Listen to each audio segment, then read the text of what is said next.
কচু পাতা বাটা চিংড়ি করার জন্য আমার গাছের কচু, বাড়িতেই হয়েছে এই কচুটা। আজ এইটুকুনি পেলাম, এইটুকুনি দিয়ে হয়ে যাবে আশা করছি। ছেলেমেয়ের খুব প্রিয়। কচু ভালো করে কেটে পেঁয়াজ, কাঁচা লঙ্কা, রসুন দিয়ে একটু সেদ্ধ করে দেন।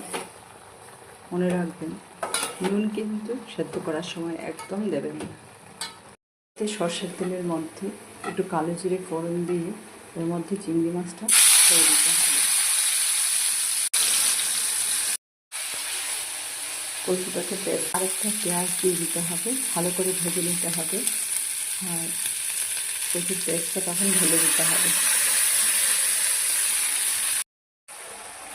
এবার এর মধ্যে দিতে হবে চিনি পরিমাণ মতো, নুন, হলুদ আর নারকেল কোড়া।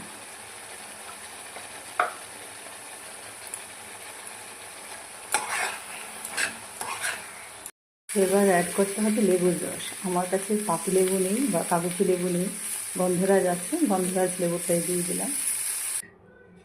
একটু কাঁচা সর্ষের তেল এর মধ্যে দিয়ে দিচ্ছি।